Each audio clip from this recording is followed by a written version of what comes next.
So here's an Odyssey, plasma cannon, cryoblaster, mini pulsars, sabots, hurricane. I put in a long-range PD laser here. Hopefully it seems to get them to attack more often instead of staying away. But we'll see how well that works here. All three are identical. They're all reckless. And the 6 Hyperions. Those are the weapons. That's the officer, all reckless. Coming in attack. Again, we start off just by having it grab the objectives. Let's just have them here.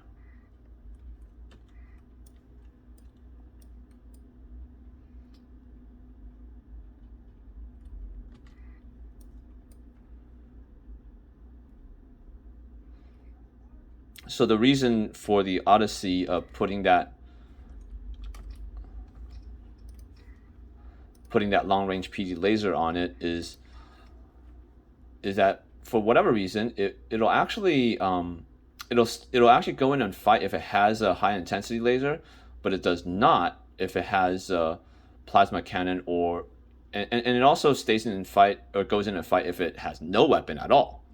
So for whatever reason, the plasma cannon makes it not want to go in and fight. And the thought is that maybe if it has a PD laser, that because it's a laser or it's a long range beam and also because it's PD, that it'll encourage the Odyssey to say, oh, it's okay to go in. Because it seems to stay away when there's missiles or whatever. So ships are kind of together, so let's go ahead and that's the full assault order. And let's see what they do. So the purple is really just sabot missiles.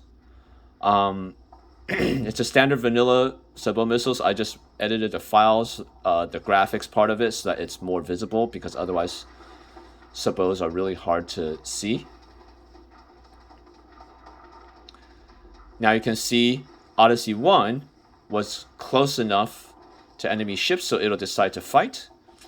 Odyssey 2 and Odyssey 3, you can see the ship direction marker mod. You can see the direction that they're heading. They're busy trying to go around the enemy fleet.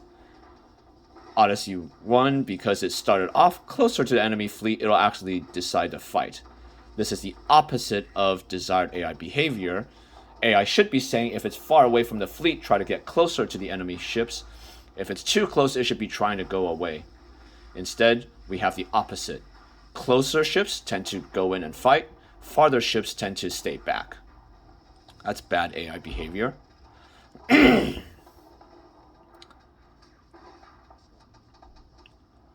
So now it's finally figuring out, hey, it's at high flux and maybe I should back off. The other ships should be running in. You see, for example, Odyssey 2 and Odyssey 3 are just busy staying out. They're not even moving with any particular speed. They're just trying to stay away from the fight. While Odyssey 1 is busy taking all sorts of damage. Now that they do get close enough, hopefully they'll go in and fight. We'll see if they do. Not in time to save the Odyssey. Yeah, so that's pretty much bad AI behavior. This ship is farther away. It backed off. Now it's heading forward. Now it's backing off again.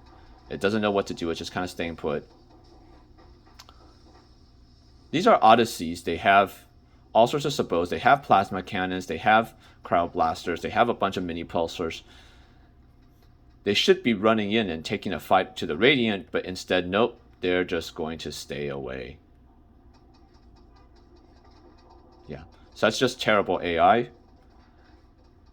That behavior where it tends to say, if I'm far away, I'm going to stay away, but if I'm close in, I'm going to try to get even closer. That's the opposite of desirable AI behavior. So now it's gotten in too close. It's going to take a lot of damage here. Odyssey 2. Odyssey 3, meanwhile, is deciding, oh, well, maybe I'll try to go around this ship. Why it tries to go around this ship, nobody knows. But it's just staying nice and far away, while Odyssey 2, it's close enough to the Radiant that it decides it needs to charge the Radiant. Again, this is reckless with under full assault. This is as aggressive as the player can make them, short of directly commanding them to attack a target. And the faraway ship decides to stay away, the close-in ship decides to get in even closer. By the way, no idea why he didn't have his shields up. Decides to take that one in the face, dies.